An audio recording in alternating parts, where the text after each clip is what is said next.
and you don't say. Okej, to oficjalnie witamy wszystkich na dzisiejszym webinarium. Ja nazywam się Mariusz Sawczuk, jestem inżynierem opiekującym się całym regionem North i odpowiadającym wyłącznie za produkty bezpieczeństwa w naszym portfolio. Serdecznie witam wszystkich, którzy do nas dołączyli. Dzisiaj mamy prezentację na temat części naszej dotyczącej NGINX-a, dotyczącej bardziej rozwiązań dla środowisk DevOpsowych. I będziemy mówili też dzisiaj sporo o automatyzacji, orkiestracji, w jaki sposób do tego podejść, w jaki sposób zaadresować problemy w środowiskach kontenerowych. O tym wszystkim dzisiaj będziemy mówili. Mamy dużo kontentu.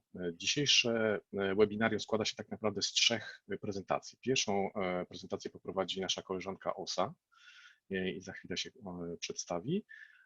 Druga prezentacja będzie już prezentacją taką typową techniczną, którą dostarczy inżynier NGINX, czyli już obecnie F5 Antoon, i on będzie mówił tutaj o orkiestracji, o tym generalnie, czym jest NGINX, w jaki sposób go wykorzystać w środowiskach kontenerowych, w jaki sposób też ta integracja tutaj już F5 i NGINX następuje. No i w części trzeciej ja tak wkradłem się, powiem trochę o nowym produkcie, który zaraz wypuścimy, i mam nadzieję, że to będzie również ciekawe. Dla tych osób, które już tutaj pytały na czacie, tak, nagrywamy dzisiejsze webinarium i link oczywiście udostępnimy po całym webinarze. Na jedną rzecz zwrócę jeszcze tylko uwagę, warto zostać do końca. Dlaczego? Dlatego, że na samym końcu, na końcu mojej prezentacji zobaczycie, że będzie quiz z gadżetami. Będzie trochę nietypowy. Na razie nie będziemy o nim mówić. Zachęcam, żeby zostać do końca, bo są wartościowe nagrody, czy gadżety, jak to Magda mówi, i można je wygrać. Dobrze, to co? Zaczynajmy w takim razie. Słuchajcie, witam serdecznie Åsę i przekazuję jej głos. Åsa, over to you. Stage is yours. Thank you. And unfortunately, I should have learned how to say hello in Polish. I can't. Speak a little bit of Russian. Zdravstvuyte. It's in Russian. Yes. Hello and welcome. My name is Åsa and I'm responsible for NGINX in EMEA Northeast. Now, usually when I speak at events, I usually start with a question. It's a little bit hard now when this is a webinar, but the question that I ask is usually, what is the most important thing in your private life? Now, the audience usually answers, oh, it's my family or it's my kids. And then I ask them, do you know exactly how many kids you have or how many children? Do you know if they are in security right now? Or do you know exactly where they are right now? When I've asked this question, then I go to the work life and I ask them, what's the most important thing you have in your work life? And here's when people start to think for a while. But when I ask them, what is it that you need in order to be able to do your job? The customers usually say, well, my email, my CRM system, the business system, but it's always about an application. So we usually agree on that the most important thing you need in order to be able to do your job is an application. And I hope that you agree with me there as well. Now, when I ask the second question, do you know, dear Mr. Customer, exactly how many applications you have? The answer is usually no, or maybe. When I ask them, do you know exactly where your application is right now? They don't know. Do you know if your application is secure right now? They don't know. Now, this is the most valuable asset you have in your organization, your application. You don't know how many they are, you have no visibility, and you don't know if they're in security. So this is a little bit what we're going to talk about today, the visibility and how you can easily manage application. So I'm going to start off just about 15 minutes. Mara's going to give you a bit more around security, and then Antoon is going to finish off. So why did I start at NGINX? After being at F5 for 6 years, why did I start at NGINX? So let me see if my, oh, this one wants to work. The reason is this. Even though the market is heavily investing in F5, where is the market going in the future? if you look at statistics, about 95% of every single new application is being developed with containers or microservices. So this is a reason why I changed from F5 to NGINX. Now, F5 purchased NGINX about a year ago. And looking at the history when it comes to NGINX, it's pretty exciting. I think it's really exciting. 2002, NGINX was written by Ivan, who was working at Rambler. Now, why did he write NGINX and open source it? It's because he had a problem with Apache not being able to run more than 10,000 concurrent users, so that the C10K problem. So what did he do? He wrote NGINX, he open sourced it. Now here's the cool thing. After 1 year, NGINX had 10,000 users. After 2 years, 100,000 users. And after 3 years, 1 million users. And today, there's more than 400 million sites running NGINX. And if you look at, does anyone know about Uber, for example? Have you heard about Instagram? Is anyone watching Netflix by any chance? Now, these sites are all built upon NGINX. So in my point of view, these are kind of the masters in this new market when it comes to containers and microservices. So that's why I started at NGINX. Now, I do around 200 meetings a year, meeting customers. The challenges that I see, and also the challenges that we at F5 NGINX sees, are these: a customer experience. Now, you and me, we're used to response times like Google and Facebook, really fast. And creating the application is just half the job. Delivering the application to you and me, and to do this in a secure way with access and everything, that's the other part of the problem, the customer experience. So that's kind of the full problem. And doing that is pretty hard. Business agility. Now look at COVID-19. You have to be really agile. And also, if you want to be best in the market, you need to be first with the newest things. So you have to be able to be agile.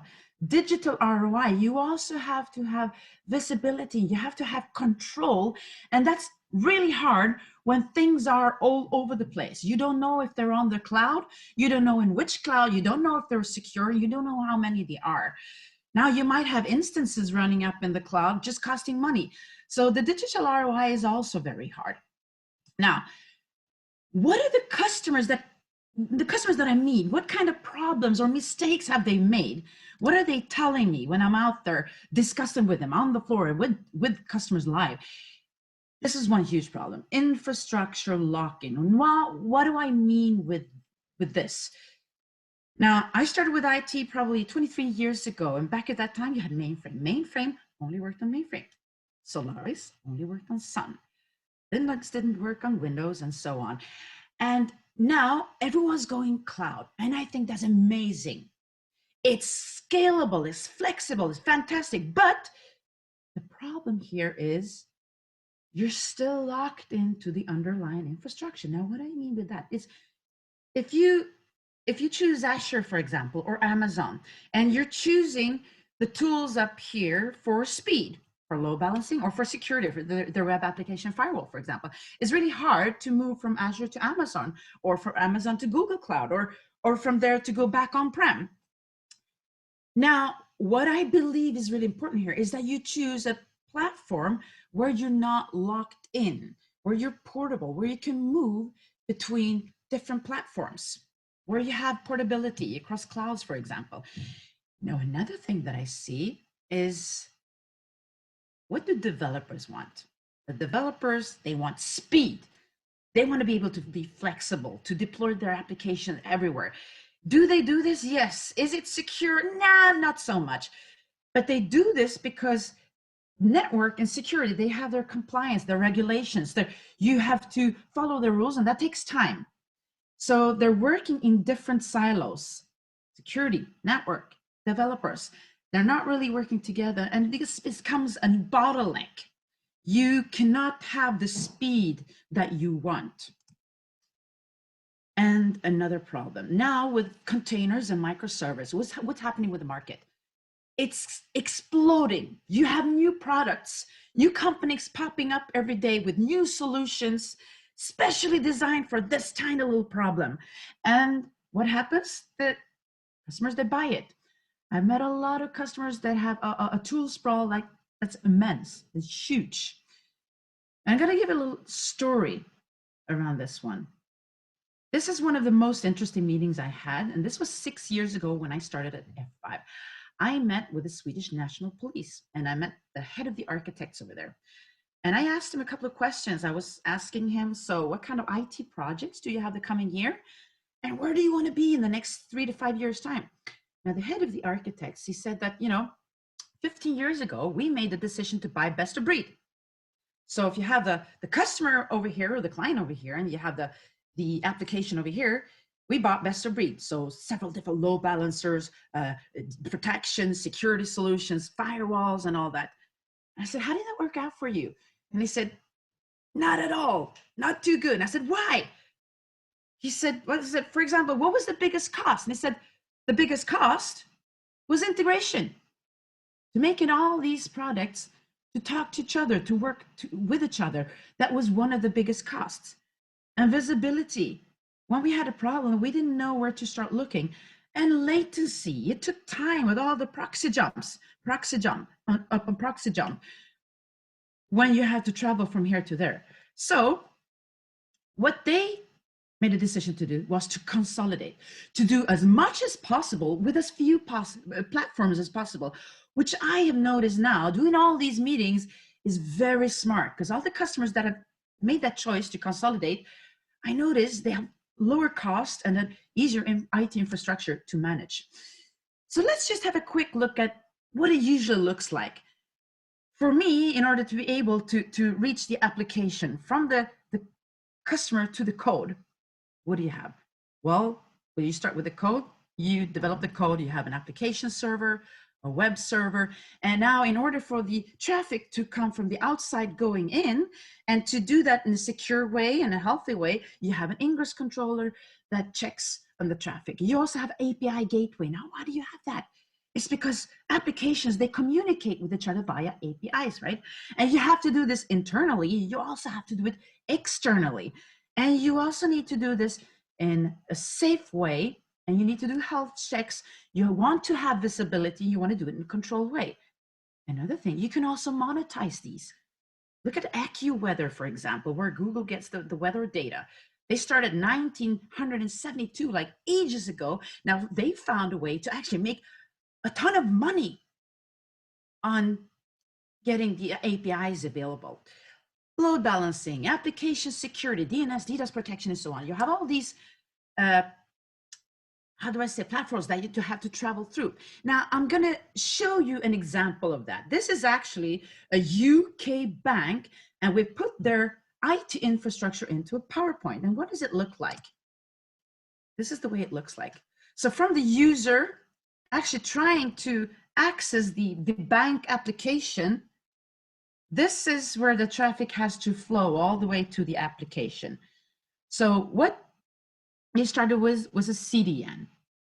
A CDN because you wanted to come to the closest point of presence, because you wanted to be fast. Now you also had to, so they had different sorts of solutions there, as you can see.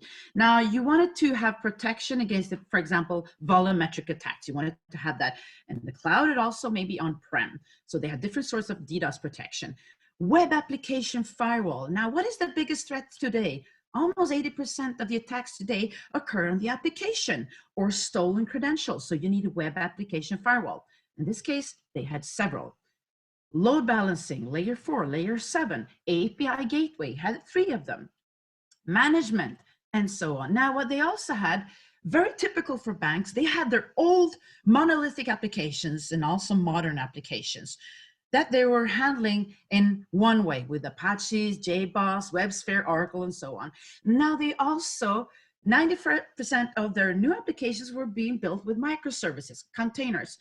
They were using different technologies, Envoy, Kubernetes, and so on, Istio. This did not work out for them at all. It did not work out because they had no visibility, no control. no security. It was hard to troubleshoot and so on. So they decided to consolidate.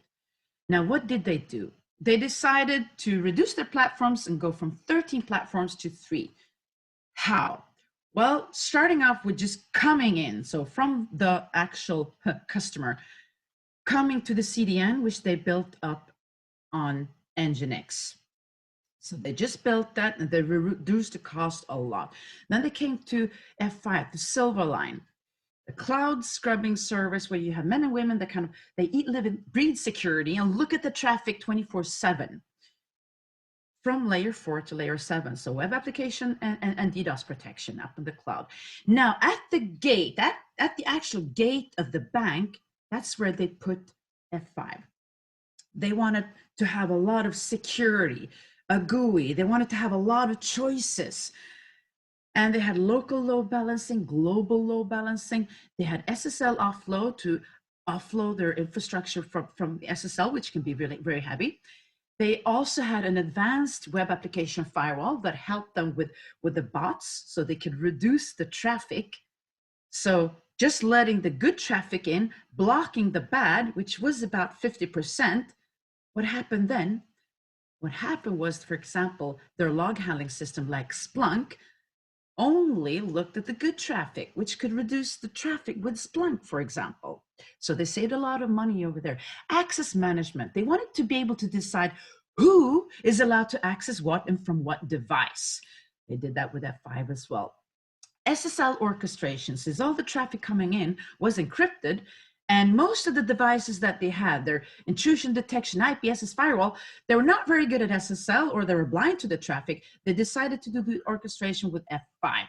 So F5 could decrypt the traffic and send clean traffic to all the devices so they could do what they've actually invested in them to do from the beginning.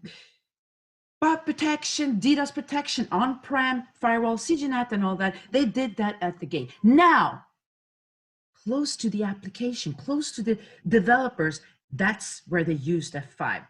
They wanted to automate the monolithic applications.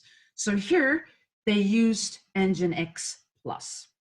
They used NGINX Plus, the paid version, because they wanted to have all the monitors, all the reports. They wanted to be able to have everything in one platform as well. So they used NGINX Plus as a load balancer, as a reverse proxy, as an API gateway, but also as a Kubernetes Ingress controller, and also as a web application firewall close to the application. Now, what they're also looking at now in the future, which Marius will tell you a bit about, is a lot of the functionality that we built into the F5 web application firewall, that is one of the best on the market in the Gartner quadrant, top somewhere. We're taking some of that functionality, building it into the NGINX so you can have a per app security. They're close to developer and close to the application. This is something that we believe is the future. There are not a lot of companies in this market that has the insight into the application patterns and also the solutions to the problems that customers have today, like we have, like NGINX has when it comes to the new world, and like F5 has when it comes to the monolithic or the modern application world. So on this side, when it comes to microservices and when it comes to containers, NGINX. On the other side, to get visibility, to be able to manage, you have F5. This is better for the application developers, and this might be better for the NetOps and the SecOps, but you have an end-to-end application service. Now, every single customer that I meet, they want to digitize. Now, what does that mean? I mean, Elon Musk, what did he say? If you use people in production, you will move at people's speed. You need to automate everything, orchestrate everything in order to be really, really fast. You don't want any people in production. Now, if you want to digitize an environment where you've bought best of breed, it's pretty hard. So I think the idea here is first you consolidate a bit. Now, when you consolidate, then you can automate and digitize. So to end this is our vision. This is our vision. You have kind of two platforms that will help you with your future infrastructure and the traditional infrastructure, basically. Now, in November, I was at Aspire with one of our, or 15 of our biggest customers. Now, I had the GM, the general manager for ADC, Kara Sprague. She was giving whiteboarding on our future strategy. And this is kind of what she whiteboarded.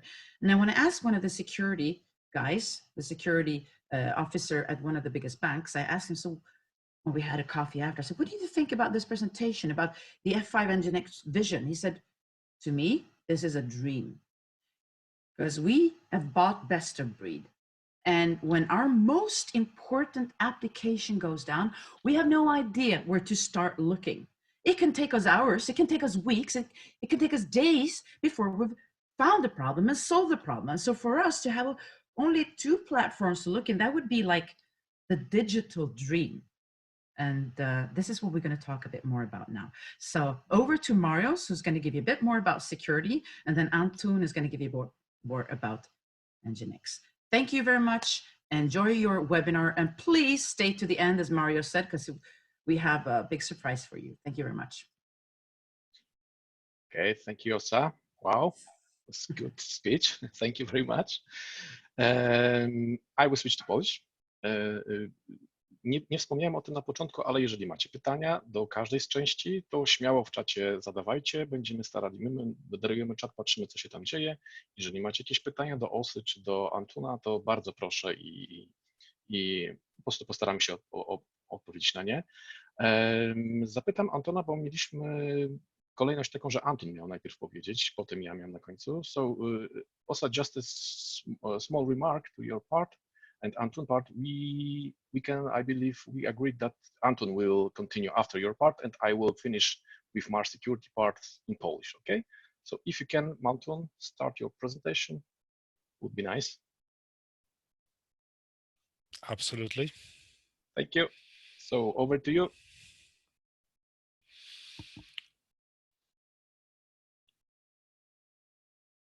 So my presentation is on screen, right?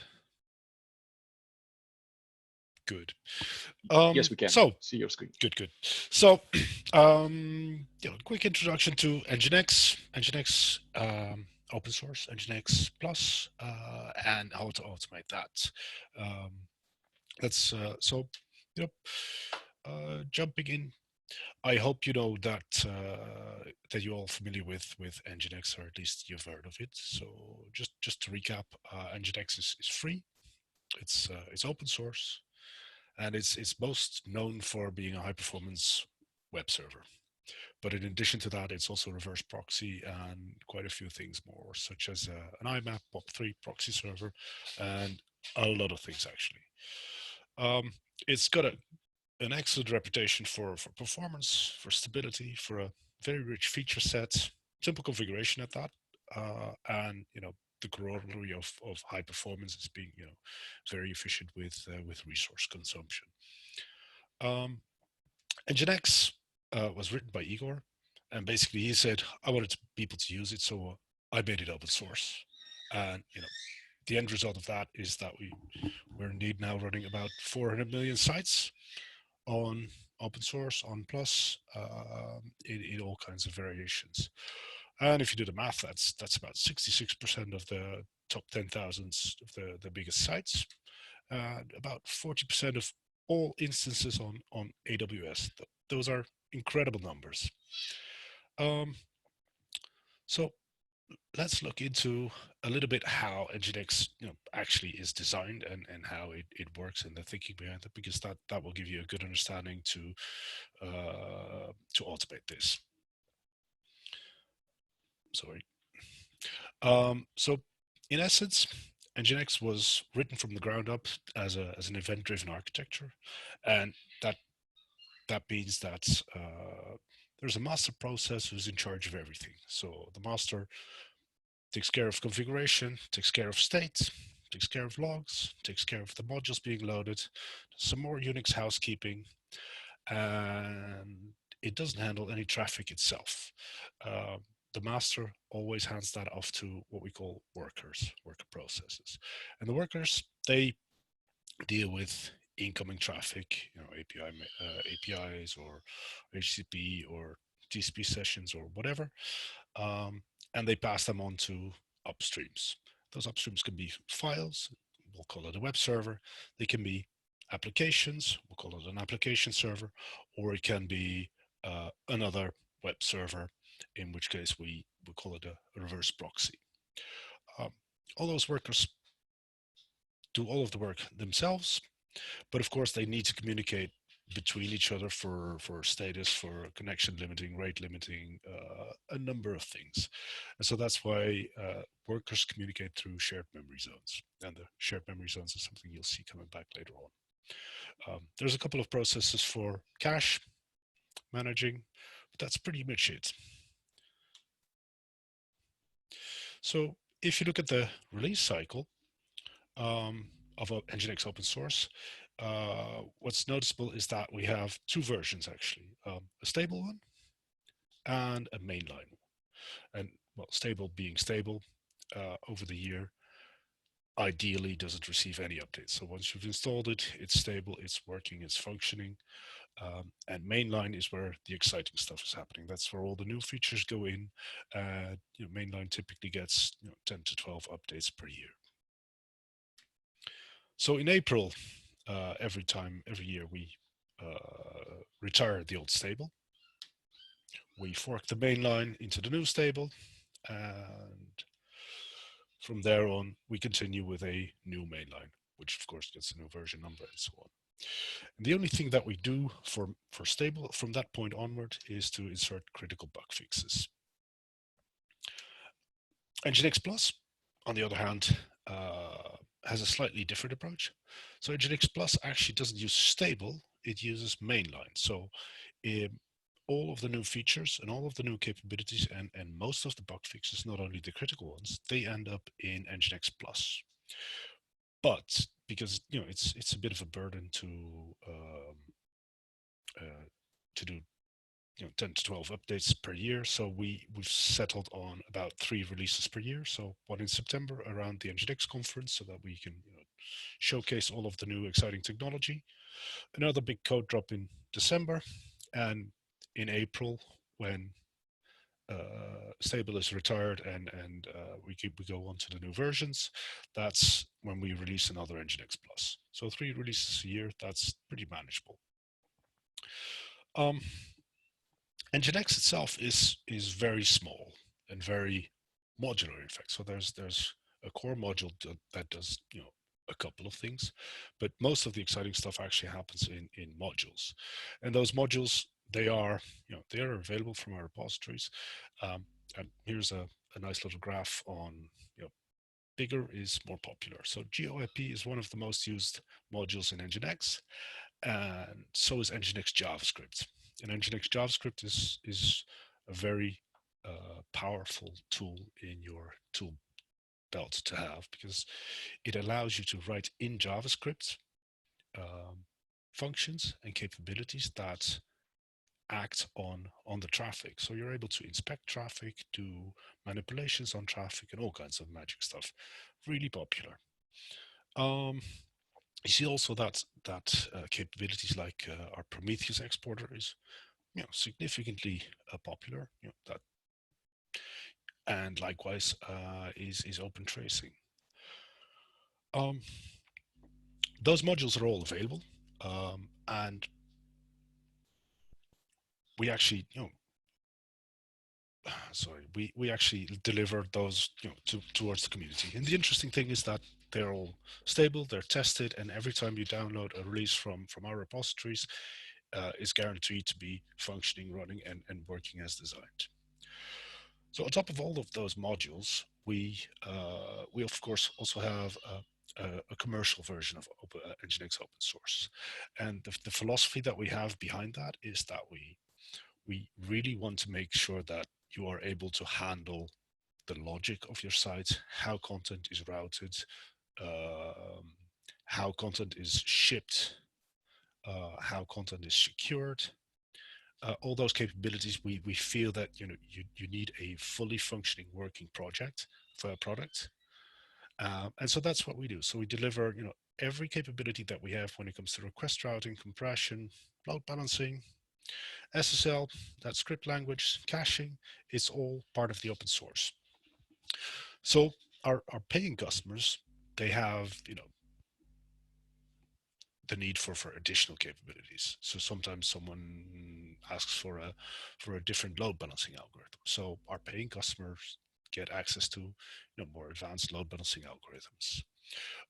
Likewise, the ability to do application health monitoring with health checks is there. And so is very, very fine-grained monitoring and analytics. That's available in NGINX Plus. And we expose that through an API.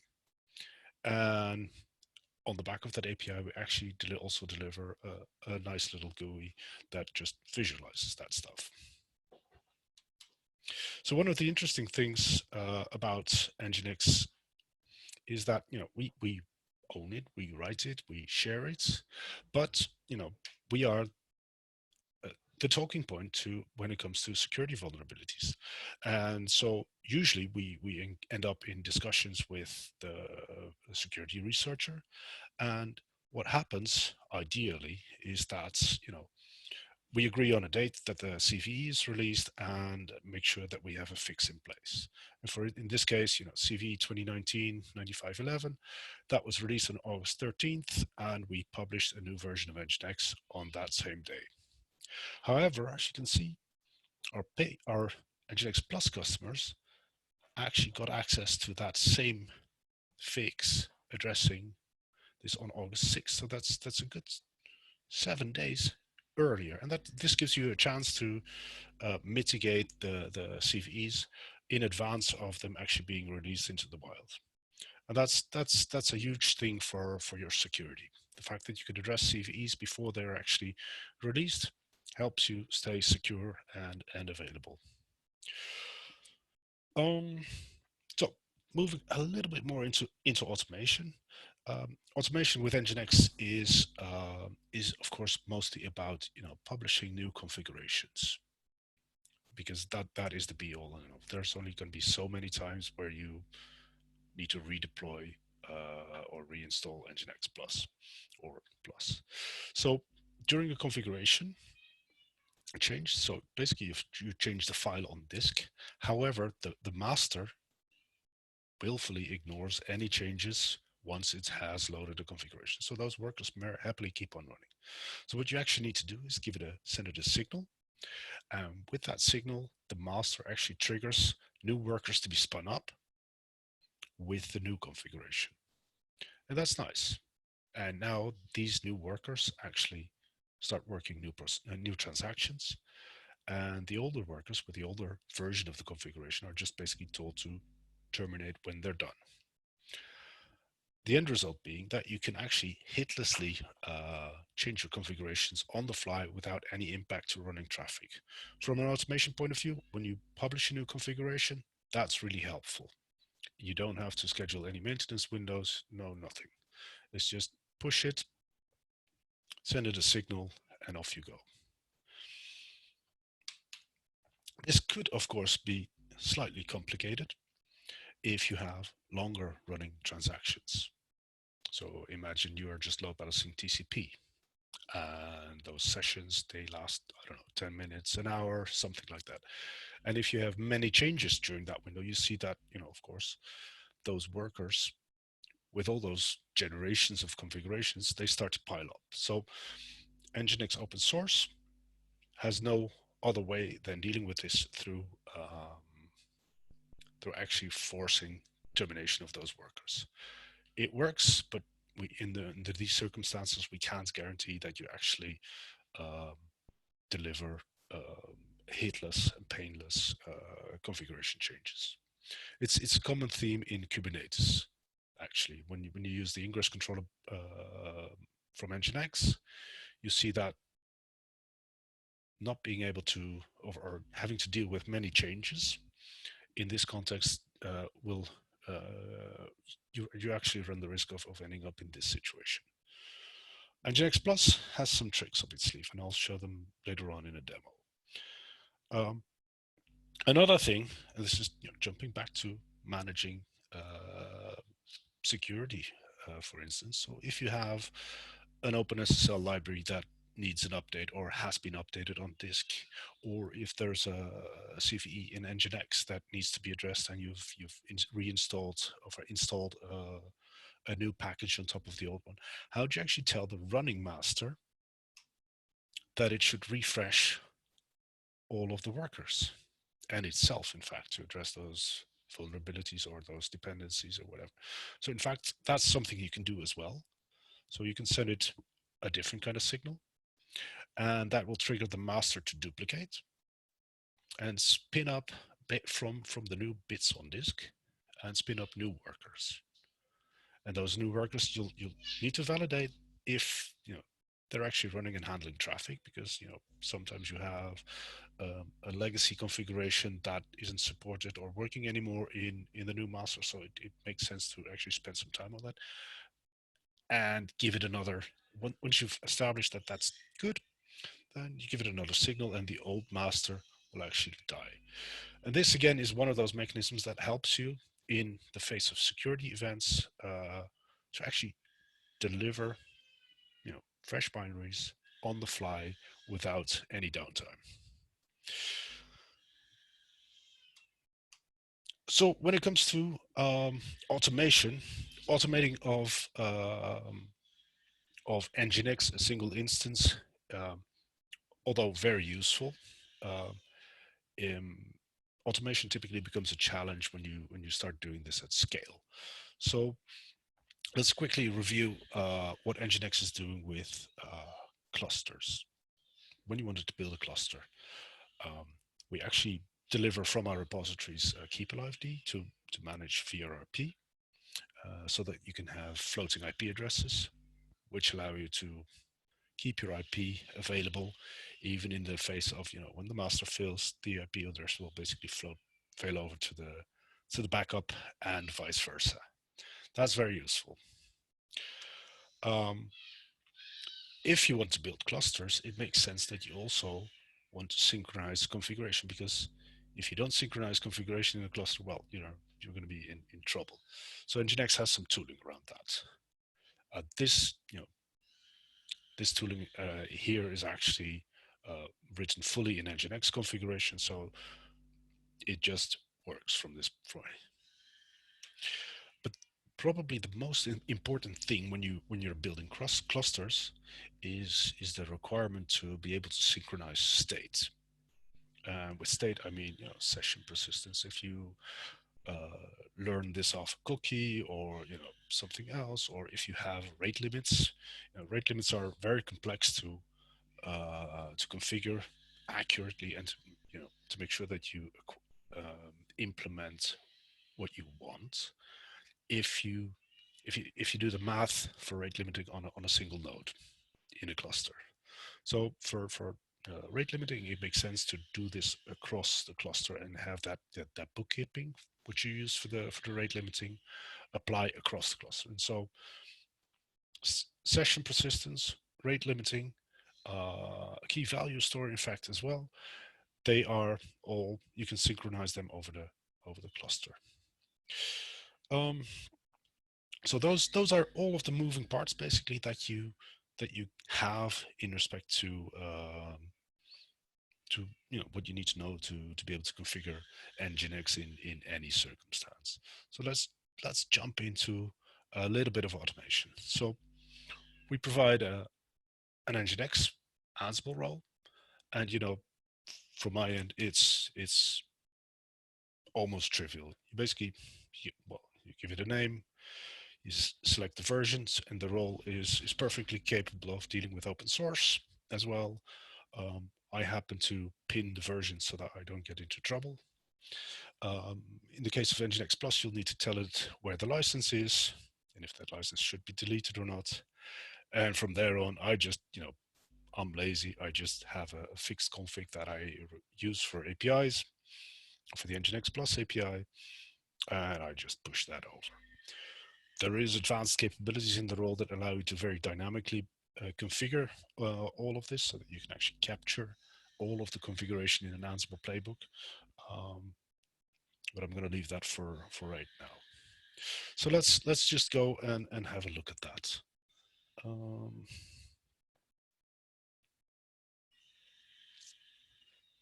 So I have enabled the API.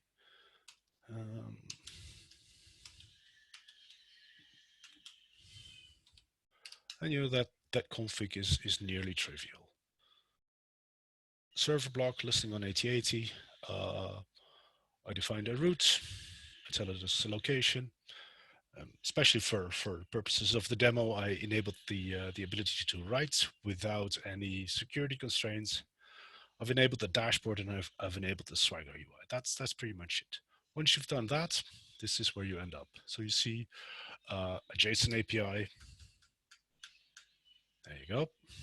And you can actually just browse that. And so if we go to HTTP, let's go to location zones. There you go. And all of a sudden, I have in fact configured an application called Juice Shop. We see that this particular zone, this particular location zone had about 64 requests. 54 of them were 200 responses, 10 of them were 300s, and that was it.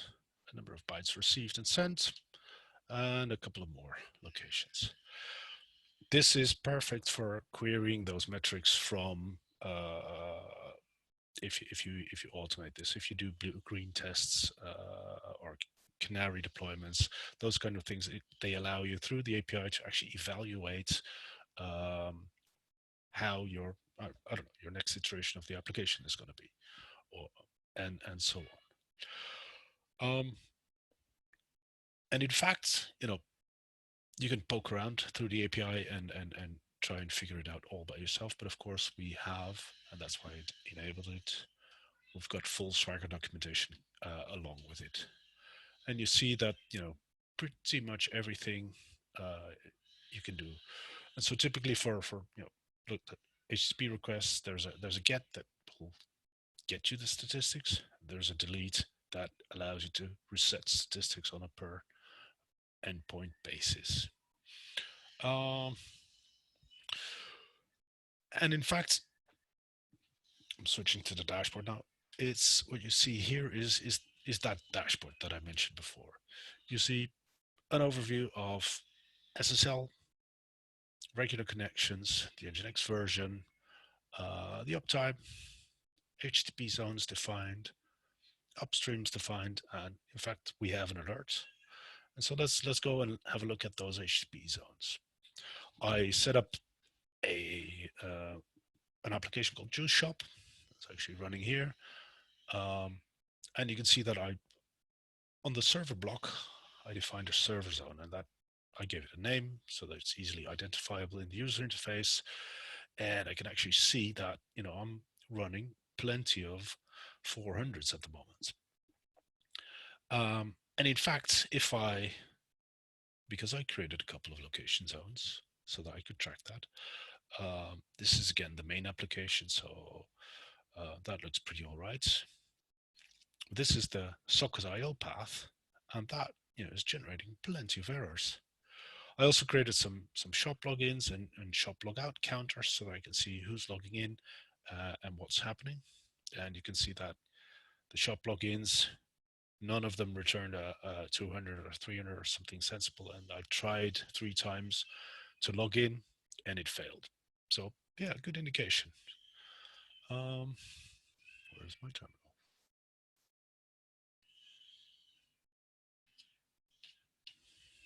There it is. And if you wanted to see how that looks like, it's pretty much like this. I've defined an upstream. There's that zone statement. It's just, tell it's a zone and you instantly get statistics. Same here, the server. I'm going to give it a status zone. That's that shop port 80. So that's all you need to do and actually to get those statistics. And on a location basis, it's no different. Status zone. This one's called Juice Shop. socket.io, and here's those status zones for the logins and for the logouts. I can actually, I in fact filtered this one on a post method. You know, this is where your creativity comes in.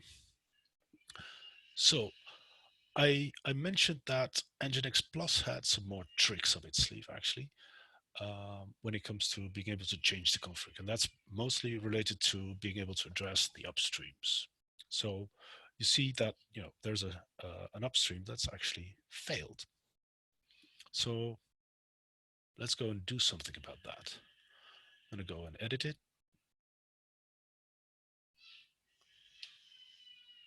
Something's not right here. Select this one, edit it, and I'm going to say remove, and off you go. And all of a sudden now we've avoided the need for a configuration change, and we've avoided the need for a reload. So first demo done.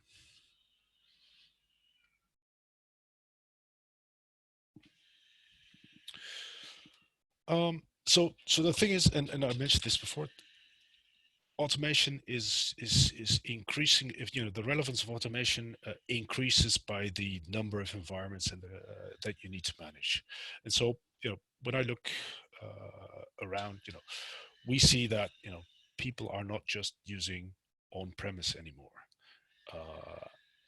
They're not even using on-premise plus one cloud provider, but typically they use many clouds. So we have customers, you know, see this, they see, oh yeah, we have GCP, we have Azure, we have AWS, and yes, we have some stuff on premise as well.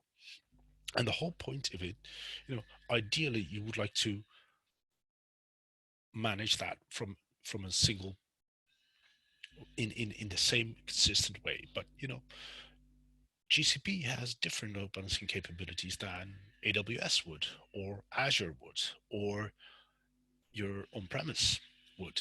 So what we see many people do is actually deploy NGINX instead of their cloud load balancer, to provide that consistency across clouds. Because once you have NGINX running in your cloud dealing with traffic, the configuration and the ways that you use it are consistent wherever you are, and that's nice. That helps with automation, because now you can automate your GCP load balancing in exactly the same way as you would do on-prem or in AWS or in Azure. And the fact that many people choose NGINX for that is because it's fast, it's small, and it doesn't consume many resources, and that helps, because if you're deploying applications, there's two things that you want, and they're you know, they're at odds. You know, the developers and the business want speed. The security and the enterprise teams, they want control, and control slows things down. So it helps to have a very small load balancer delivered for running everywhere, so that you have that consistency, but you also have that speed. It shouldn't take 20 minutes to spin up a load balancer in AWS, right? If you could get away with, I don't know, let's say a minute or so. And this, but the fact that NGINX is so small and so resource efficient, you can pick small VMs to do a lot of work, and they spin up fast as well. But of course, you know, everything has a price, and you know, to actually address that consistently, just using Ansible doesn't really fit the bill per se. I'm not saying it won't always, or that it doesn't do, but what we see when it comes to delivering applications is that it's not just the developers, it's not just the security teams, it's not the platform teams, it's everybody is playing his part in delivering the application from the data center, be it on-prem or in the cloud, to the customer. And this is where NGINX Controller comes in. Controller is focused not so much on the mechanics of configuring NGINX, because Controller will actually give you this. It generates configuration always in the same way, whether you're in on-prem or in a cloud environment. Controller configures it and make sure that what you need doing is done consistently everywhere. But Controller also helps splitting up those tasks between security teams and the application teams or the platform teams, or whichever way your organization may be structured. So you just easily build a role for the security team to be the only ones to be able to manage certificates. You can tie application developers down to a particular environment or even to a particular app. So that is where Controller comes in. So let's move on to the next part of the demo. Where's my browser? There you go.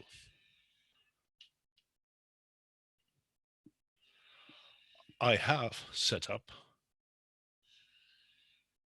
the controller. Here it is, running the latest version, and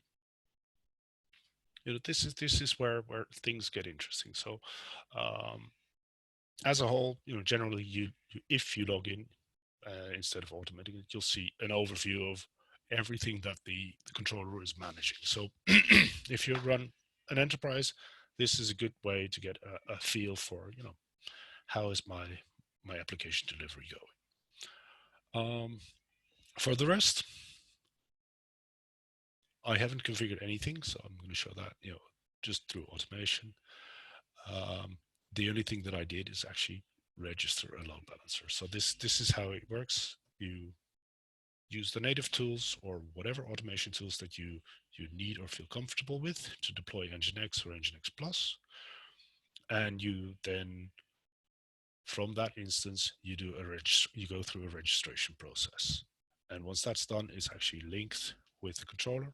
And it's a fairly light coupling, so there's not tons of data going over the line that need to be delivered synchronously or something like that. But that's it. So let's go here. So I just created a bunch of playbooks, but it all starts with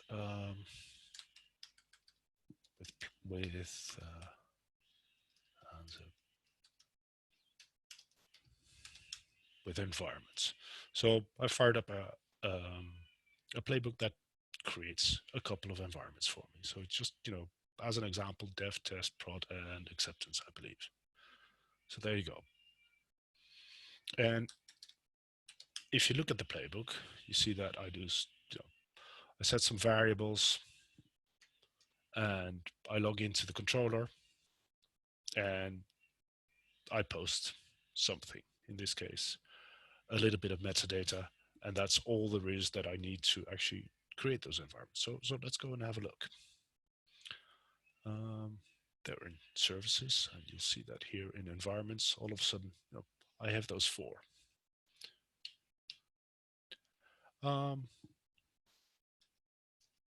Similar with certificates. That's typically managed by the security team. So let's go and deploy those. So this is trivial example. So I create a bunch of self-signed keys that I then push to create a wildcard certificate for each and every environment. There you go. So CSR created, their certificates are generated, and then they're uploaded. So here you see that the certificates are all created. So the interesting thing is, I told you, like I said, in the environment, the environment is the core container of everything. And so if I now look in the development environment, there's not much there yet, but look here. this is where the certificate is. So, and I only see that particular development wildcard certificate that I created. You could have a look at it and see, plenty of details. Let's go create some gateways.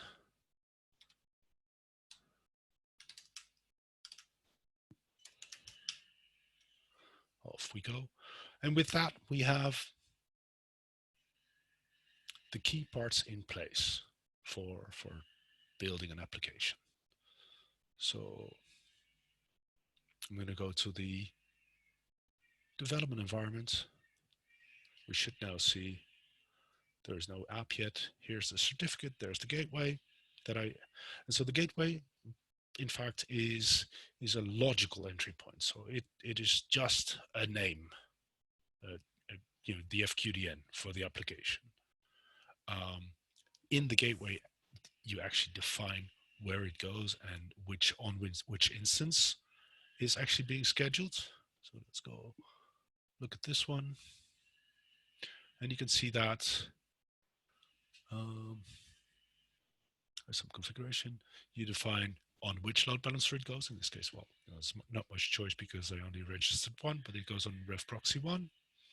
I tell it which host names to use. You could select HTTP methods and some more advanced stuff like buffer sizes. And what you end up with is an API spec. And it very clearly states, this is where you do the puts, and this is how you what the JSON body of the put request should be. If you do that from your favorite tool to configure APIs, this will guaranteed get you into the same state as you would when creating it through the user interface. In fact, the controller is based on an API, and it's really an API first methodology. So everything works in the API. And as time goes by, we'll expose more and more services also in the user interface. And we've got good coverage. There's about, I don't know, 70–80% of the capabilities of the API are actually exposed in the controller. So with an API, there's of course also documentation. So that's like it is with NGINX and NGINX Plus. It's included. And if you wanted to create, I don't know, a certificate yourself, here's how you do it. So create a cert. So you post to this endpoint, and you see that there's actually mention of an environment name. So a certificate will always land in an environment, and that allows you to associate, your roles and your security with that. So I could give the security team read-write access to any certificate by stating that in the role, and I likewise could make sure that the application developers could get read-only access to the certificates, and that helps to secure that, to put demarcation lines in place. And on the right you see request samples, and with a good example of a body and how you actually should do that. So here in this case you set a desired state of a PEM certificate with a password, and you put the private key and the public key in, private key and the public cert in, and that's pretty much it. So you could actually do a CA cert as well. It's nice, it's elegant. All this documentation is here. Likewise, if you wanted to do stuff with the OpenAPI spec, that's fully included. For those of you running Postman, just import this, and you've got good tooling in place with all the documentation and everything right out of Postman when it comes online. But let me go and create an application. Application is just a container, so let's go and publish that application through the UI. You see, here's the metadata again.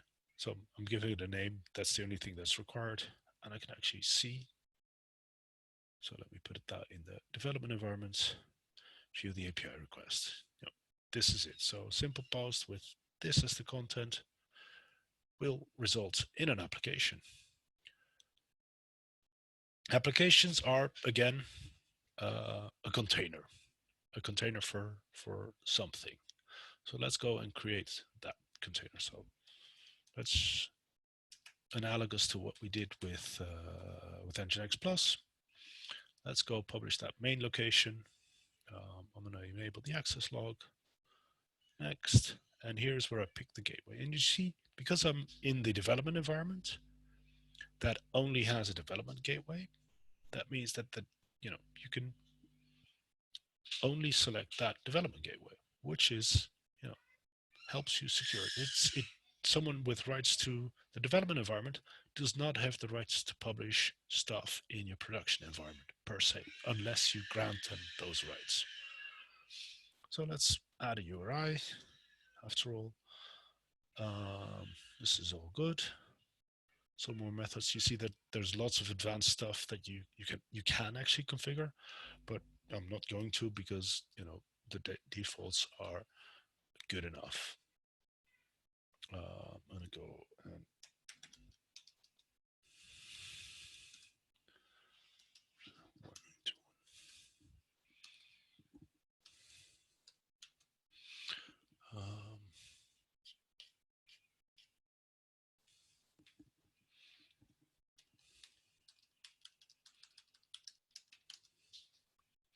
so it's running on 43. So 43.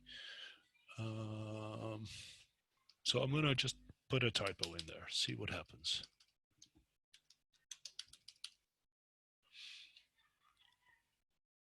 Because of course, input needs to be validated. So that's done as well. So we've got that work group. Let's enable some health checks. Let's set a default to unhealthy and only receive traffic when we know that it's actually online. That works. Good. More advanced stuff. URI rewrites. And here's the important thing for your automation. Here is the entire JSON object that you can just basically post here, and you will achieve consistently the same configuration. So if you take this configuration and post it to the prod environment, then that would work. And that gives you that consistency across, not only your clouds, but also your distinct environments. So let's go and see if actually something happened.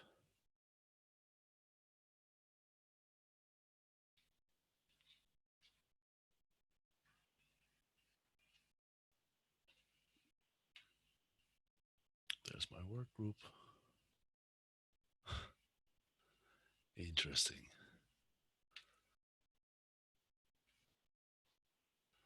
And that's the gateway. Oh, here we go. Failed to deploy that instance. Host not found in upstream. So let's go and edit that component. So in fact, this configuration has not been pushed now. So let's go back and edit that work group. Take out that underscore. So controller really takes care that the only configuration that you can push to an NGINX instance is actually something that's valid. And that again helps in automation. So if you just, pass on stuff and you don't validate it, chances are you break it. So what would be the added value of a controller in that case? So I'm not going to go through all of the next. I'm just going to immediately directly finish and submit. So just for argument's sake, because I'm a paranoid kind of person, I'm going to go and check if it's really there.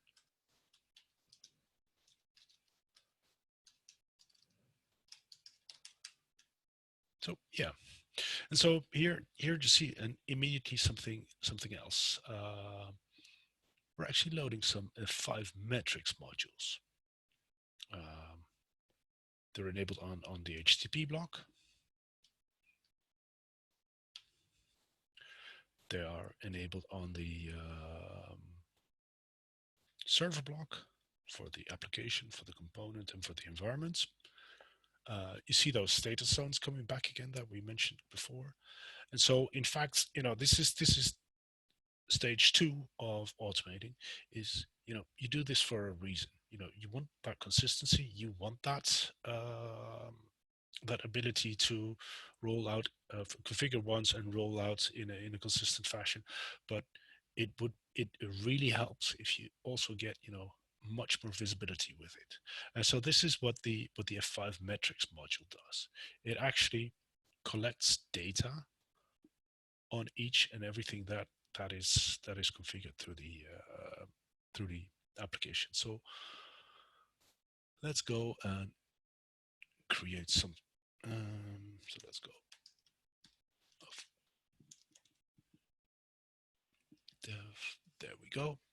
We should see the same stuff. And I'm gonna go and log out, see if that helps. Close. Close. Log in.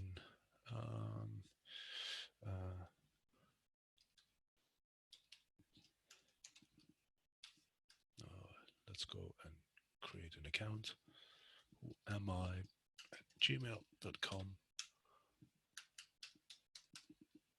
This is not really exciting. It's just let's go and generate some traffic so that we can get an idea of the visibility as well. So there we go. We created the amount. I gmail.com. And there we're logged in. There you go. So we can in fact add this to the basket, get stuff done.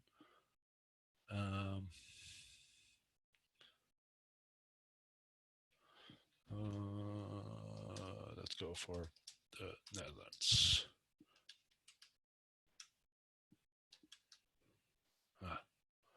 Anyways, I think we've generated traffic enough for now. So let's go and have a look how that actually materializes in the controller. So starting off, I'm going to go to the applications in the dev environment, and immediately, this is where stuff starts to make sense. And so that container application actually contains a lot of useful stuff on 500s, on total requests, on bytes in, bytes out. At a glance, you're able to see the state of the application. Likewise, for latency. Latency is one of the critical factors for any application online. So client-side network latency, both from the client to NGINX and from NGINX to the client here, is very relevant. But and likewise from the load balancer to the upstream, to the actual application server. So this is from NGINX to the application server, and this is from the application server to NGINX.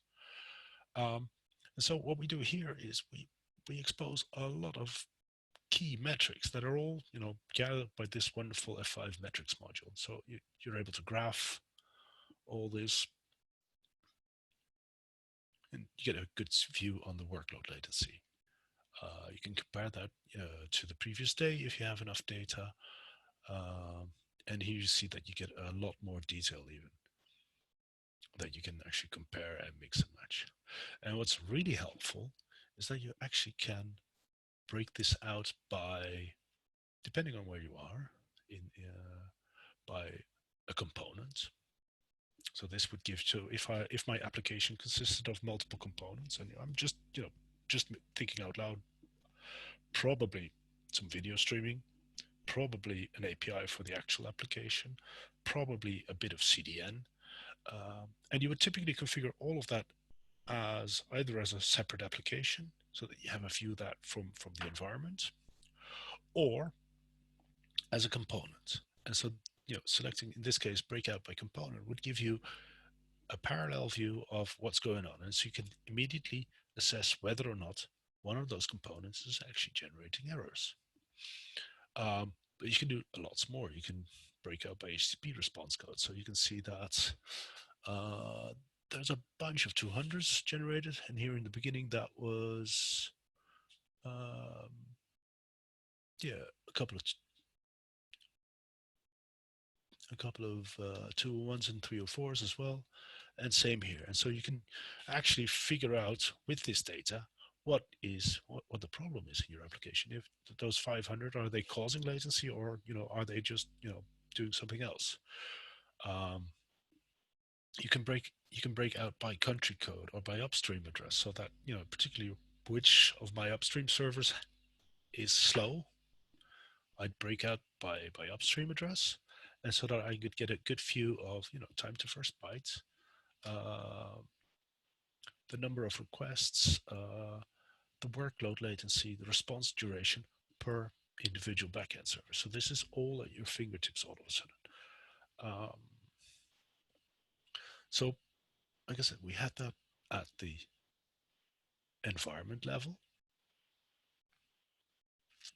We have that visibility at the application level.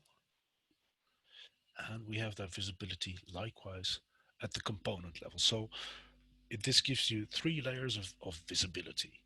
So tying this back to the roles ability, why not give the management access to just the environment dashboard for a particular production environment that they happen to be responsible, so they can stare at graphs, get some ideas, get some feedback, and expose all of the relevant stuff to the staff, to the engineers managing the environment. So let's see. There we go. Could actually just create another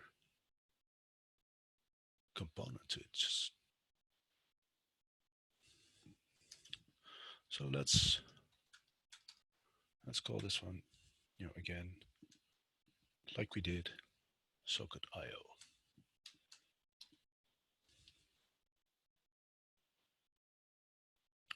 Stick that on the same gateway. Add a URI, and I have to briefly check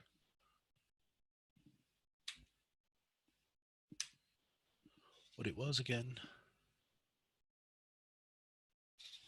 Let's go see, oh yeah, socket.io.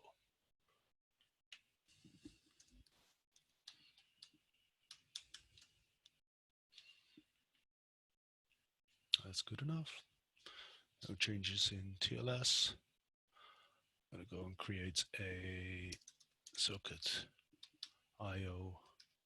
WG.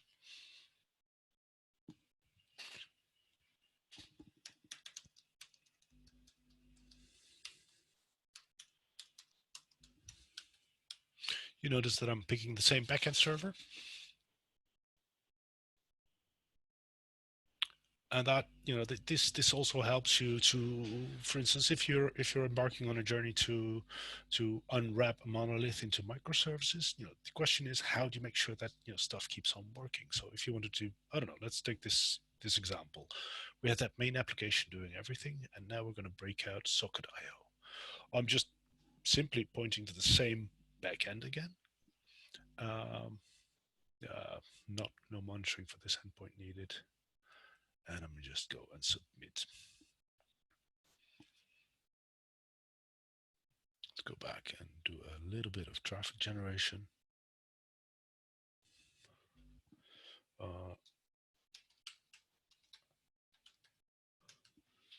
lot of carrots. Wonderful. See what else. Just browsing around. Counts. What's my order history? Nothing. Good.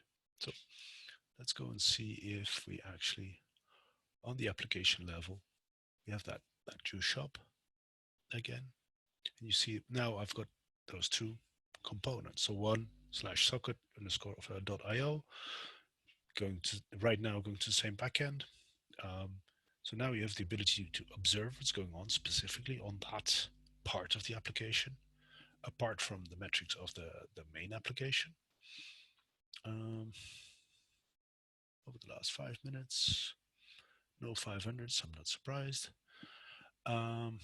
Let's go into those analytics again. You see that, right now it breaks it up by application. So all of the metrics, both for the socket.io component and the main component, are aggregated into a single number. So that's nice. But we can also break out by component. Let's see what happens here. Last 5 minutes, and you see now we configured it just a couple of minutes ago, and you see that now you can identify the traffic pattern for socket.io in this case and main just simply in a graph. It's a powerful tool to get this kind of visibility. So, and that is the whole point. With NGINX controller, you've got the role-based access control to make sure that all of the different people with different responsibilities have the ability to work on whatever they need to do in order to deliver the application in whatever environment, in whatever cloud.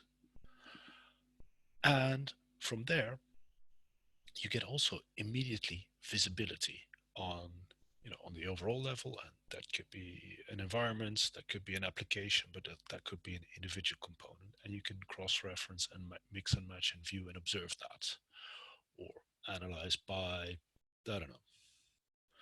Curious to see if there were any 400s actually. It doesn't look like it. Antoon, excuse me that I interrupt you. Yeah.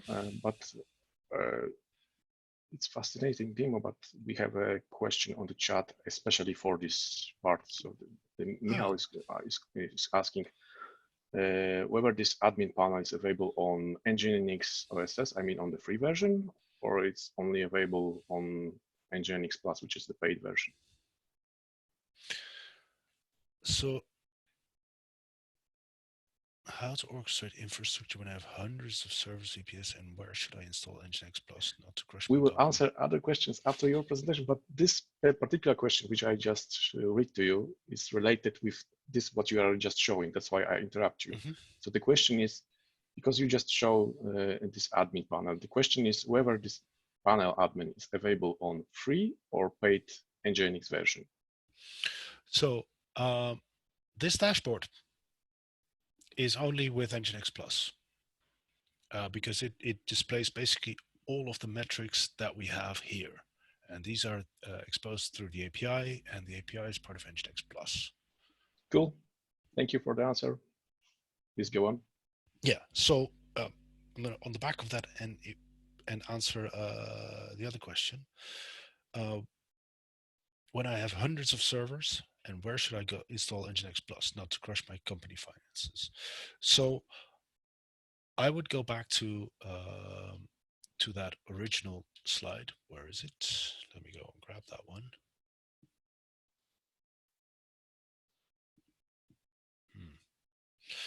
My PowerPoint seems a bit lazy today.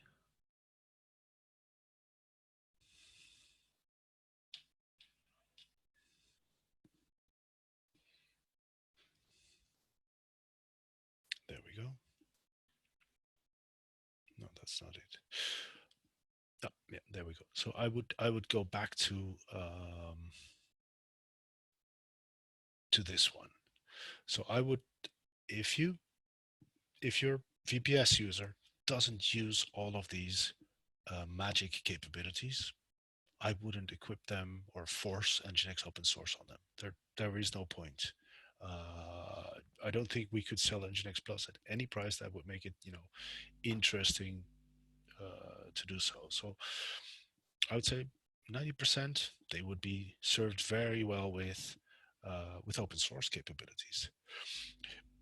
What is interesting to consider is if you have a couple of aggregating load balancers in front of it, to equip those with NGINX Plus, because this is where you get all of that visibility. This is also, a setup that you could actually use to expose those metrics to your users of those VPSs, maybe as an additional service for which you may charge a fee for. make that happen. But I certainly wouldn't do this in for VPSs. VPSs go for €2-3 a month.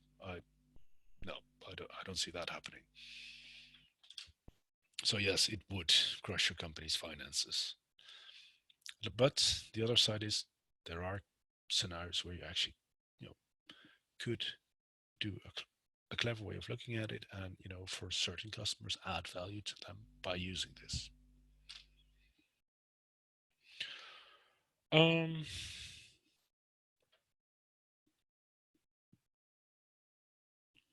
There's this one. So let's see.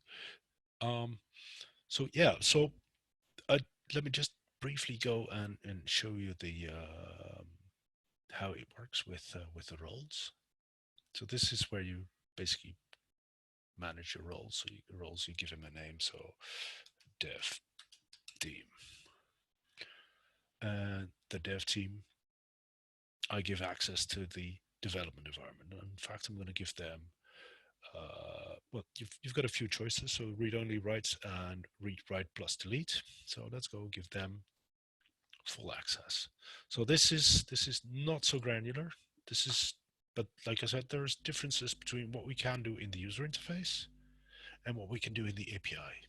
So if you want to do fine-grained role-based management, I probably do this through the API and do some clever stuff there.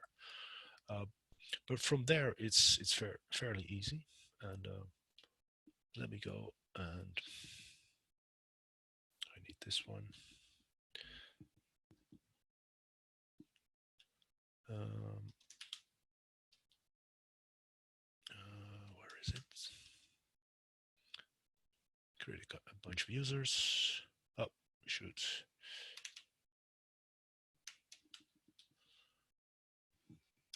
I am testing the next release. So, and you see the logic is exactly the same. I'm just using the simple URI method, and I'm posting a body with some metadata, and in this case, a desired state that has some additional values. And by default, everybody gets the guest role. That's pretty much what it does.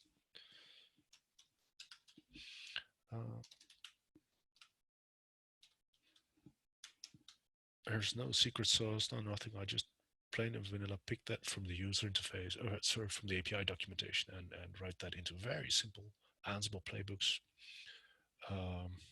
because they get stuff done, and that's it. So there you go. We have Tony Ashworth, app dev, the app dev team, and his role as a developer. There's Olivia Bennett. She's a DevOps team member, and she's an engineer. There's a manager there. So, you get, the tag mechanism gives you a lot of flexibility to do clever things and make sure that everything is organized and everybody's got the right permissions and so on. And ultimately, so let's give Olivia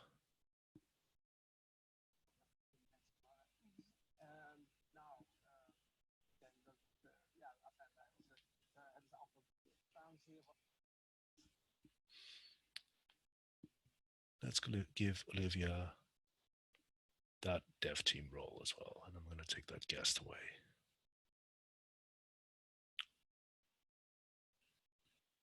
So there you go, Olivia. Not sure why she's still a guest. Let me go and check.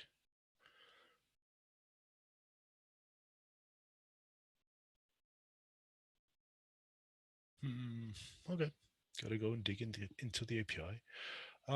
And from there on, what was it again?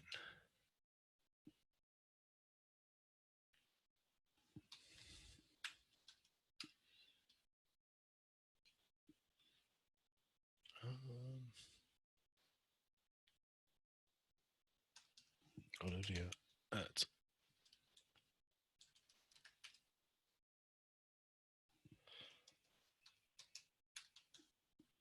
was it that one?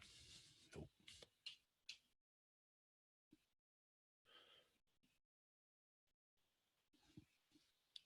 That's the password.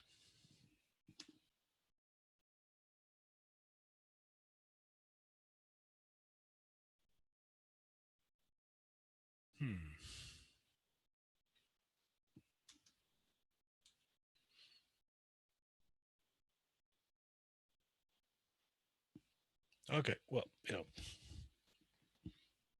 that doesn't go as planned. So I think in the interest of time, it's probably a good idea as well to just, open up for questions maybe. Yes, it's perfect time for questions. Thank you, Anton. Thank you for the demos. I think that the good demo, which you just showed, 2 demos are saying much more than 100 slides. Thank you for that. And of course, we have some questions. So and because I didn't want to interrupt you during your presentation, so I will just simply read to you and also Åsa. So first question from Dimitra, who is currently NGINX copyright owner? I heard Rambler claiming their rights for that. So we heard about this Rambler thing. If you can answer, would be nice. I know that it's more law related question than technical, but maybe you have. I actually posted the official answer in the chat, if you want. So there's a long official answer there. So you can just have a quick look at that one if you want. And also, you just send it to everyone, yes? Not. Yeah. Okay. Yes. Cool. Send it to everyone. Thank you. Second question regarding security of API. In example, JWT token validation. Is NGINX better suited for this purpose than BigIP APM module? The question is about the JWT token validation. Whether the customer should use NGINX products or F5 APM module. I can cover that question if you want. Yeah, I'm happy to actually discuss that. So I don't know if you saw my, you must have spotted the API capabilities also, and I didn't go into that because API management is a world of its own. And so what I see happening and what really works well is that, as I also said, F5s have a much more data center focused role than NGINX. And that is exactly the perspective that you want to see this. So, API security and doesn't matter if you implement that with JWT or not, is all about open API specs. So when it comes to API security, at the edge of the gate of the castle, this is where F5 shines. This is, I don't think I've seen any more capable tool delivering API security in that respect. However, when it comes to the development of that application and building all of that, you'll see that NGINX and NGINX Controller have similar capabilities. So we can work with JSON Web Tokens. We have an OIDC reference implementation and so on.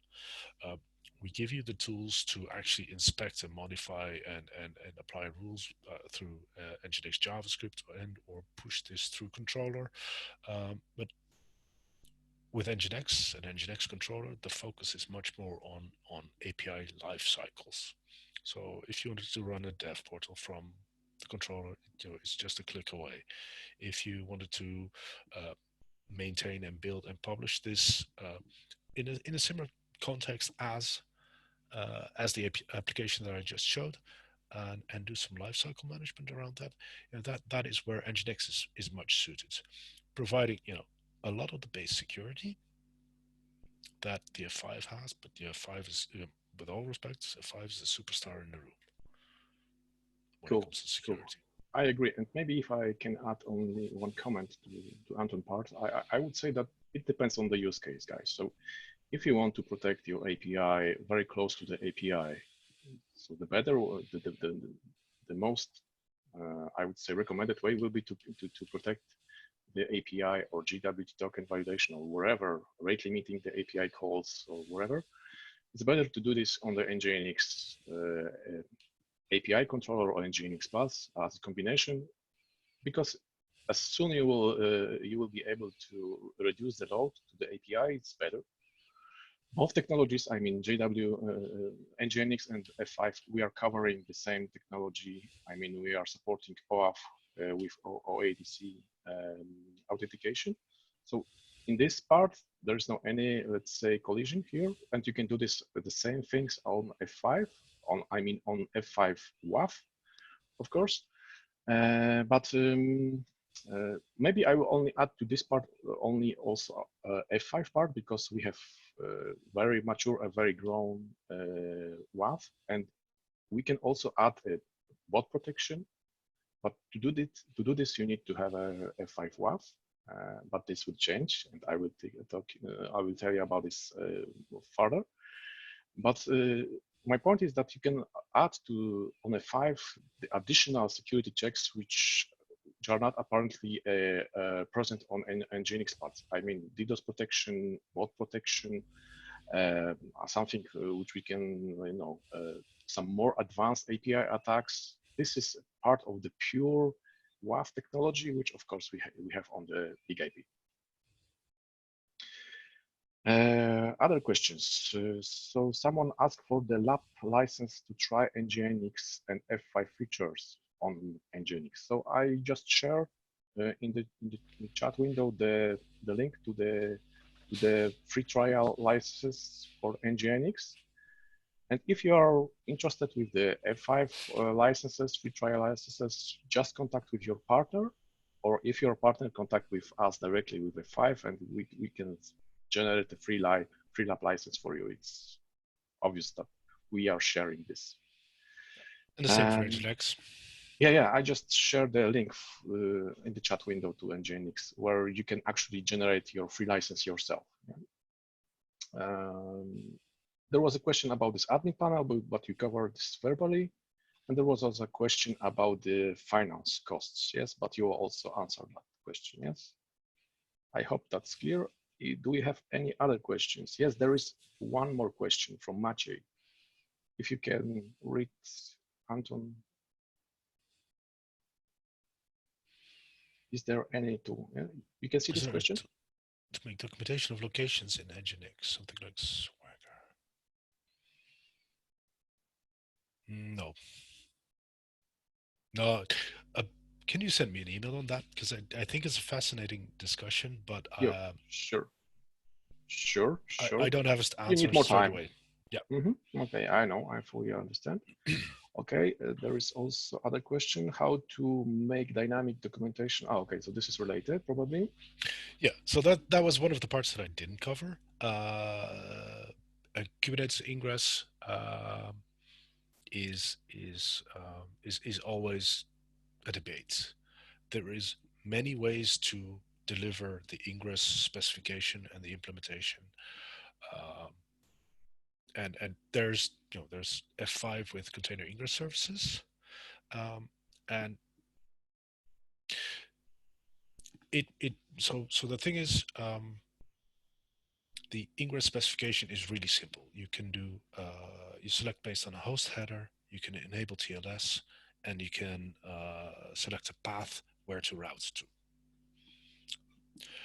F5 is able to deliver that with Container Ingress services, but if you look at the specifically at the implementation, you see that it's focused a lot on the security side of it.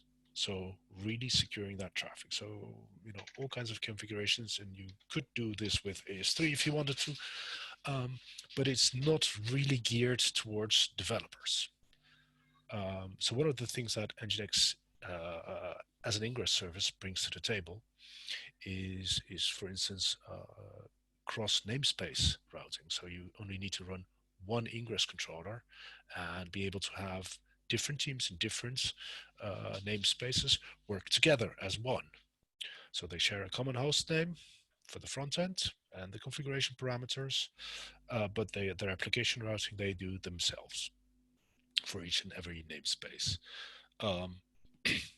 We've taken that a step further by implementing a custom resource for Kubernetes, and that means that we're able to very transparently, very easily expose common development patterns like blue-green or cookie routing or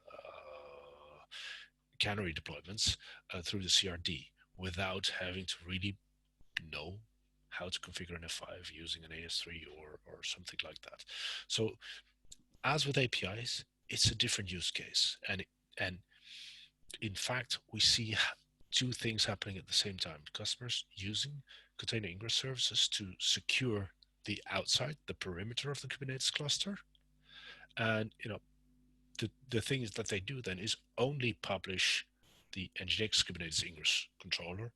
And so that way you've secured from the inside of Kubernetes where the ingress controller runs to the outside where the F5 is. And you give your developers the ability to use those NGINX capabilities that we have, for instance, with CRDs. So we see them together usually. And I'd be surprised if this won't show up as a reference design sometime soon. Okay, cool. So I saw that two persons also raised their hands. Whether this is by mistake or you want to send some questions, if you want, Michał just raised his hand. So if you can just write a question in the chat or Q&A window, it would be nice. But then, guys, I will continue with the third part because we are a little bit out of the schedule. So maybe I will share my screen at the same time.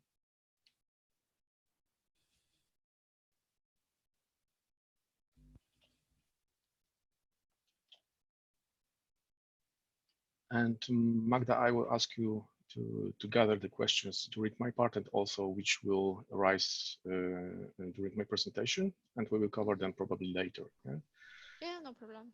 Okay, cool, thank you.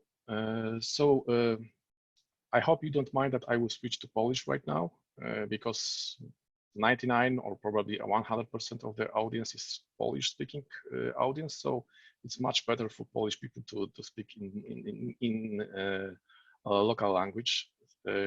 Także przełączam się na język polski. If there are some English-speaking person, attendees, please raise your hand. We will contact you, and I can deliver this content to you in English. It's not a problem for me, but I believe for Polish people it would be much better and simple to understand when I will speak in Polish. Okej, słuchajcie, to szybko i na temat. Powiem troszeczkę ciekawych rzeczy o nowym produkcie, który właśnie za chwilę wypuścimy. Także nie pytajcie się o to, czy ten produkt, poproszę o licencję na niego, bo jeszcze nie został wypuszczony. Na razie mówimy o beta phase i ten produkt będzie wkrótce dostępny. I o co chodzi z tym NGINX App Protect? Większość z Was prawdopodobnie kojarzy takie rozwiązanie jak WAF, Web Application Firewall, i na NGINX-ie, na platformie NGINX mamy taki moduł, który się nazywa Mod Security, który jest WAF-em, tak? Natomiast on ma szereg takich niedoskonałości, które bym chciał pokrótce omówić. Przede wszystkim Mod Security to jest WAF, to znaczy jest to sam engine WAF-owy. Nie ma w tym tak naprawdę żadnego security. Uruchamia się go po prostu jako taki moduł dynamiczny w NGINX-ie, tak jak pozostałe inne moduły, i on ma ochronić przed web application atakami, takimi jak cross-site scripting, SQL injection, broken authentication, XML entities, i jest ich dużo, prawda? Tych ataków webowych, są ataki z botów, są ataki z DDoS-owe. No i tutaj w pewnym momencie Mod Security się zatrzymuje, bo ono samo nie jest w stanie nic zrobić. Do tego potrzebne są rulesety tak zwane. I te rulesety można tak naprawdę do Mod Security, są trzy drogi. Możesz to napisać sam, jeżeli jesteś odpowiednio zaprzyjaźniony z tymi rulesetami. To nie jest prosta rzecz, od razu powiem. Być może są wśród nas, którzy piszą sami rulesety, ale to jest dość uciążliwe, bo wiąże się z pisaniem regexów. Jest to jakiś problem. Drugą opcją jest skorzystać z OWASP-a. OWASP jako organizacja, która dostarcza tego typu rulesety, tylko znowu to jest open source'owy community, które robi to bez effort, to znaczy, że jak pojawia się atak, to być może ktoś napisze regułę i możemy to wykorzystać. I teraz to, co chciałem Wam też pokazać, że jako ciekawostkę, to na przykład jestem na oryginalnej stronie OWASP-a, która mówi o tych core rulesetach, tak, i na przykład mam informację current version 3.2.0, dostępna, czy tak naprawdę aktualizowana 7 czy 8 miesięcy temu. Tak? Oczywiście ktoś by mógł powiedzieć, jeżeli wejdziemy sobie na stronę GitHubową tego projektu, no to musimy być tutaj precyzyjni. Jest wersja 3.3 również tutaj, tak. Natomiast i ona jest update'owana w miarę na bieżąco, w miarę to znaczy z kilkumiesięcznym też poślizgiem dla niektórych sygnatur. No i tu jest problem, tak. No przede wszystkim jest to development branch, czyli no ryzykujesz dość dużo, tak. No jeżeli masz szczególnie produkcję, że będziesz uruchamiał coś, co jest w fazie deweloperskiej. No i generalnie Mod Security plus Core Sety to jest jakiś poziom bezpieczeństwa i chciałbym Was też wszystkich uspokoić, że to zostanie, tutaj tego nie dotkniemy jako NGINX czy F5 razem, to zostanie. Natomiast, tak jak nie wiem, czy zwróciliście, Anton też troszeczkę mówił o security, możecie uruchomić Mod Security na tej wersji bezpłatnej, czyli NGINX OSS i możecie go uruchomić na NGINX Plusie. Jakie są plusy i minusy obu tych wariantów? Przedstawiam na tym slajdzie. Przede wszystkim, jeżeli chodzi o dostępność tego modułu, o instalację, no to jak masz tą OSS-ową wersję, czyli tą tutaj po lewej, tak, tą wersję bezpłatną, no to wszystko robimy sami. Tak. Druga rzecz, update'y. Też musimy sami trackować, patrzeć o core sety, które są udostępniane, kto je udostępnia, testować je, patrzeć. To wszystko jest w naszej gestii. Support. Nie ma żadnego supportu tutaj świadczonego od F5 czy od NGINX. Jest to no, community support. Po prostu piszecie na forach i być może ktoś odpowie.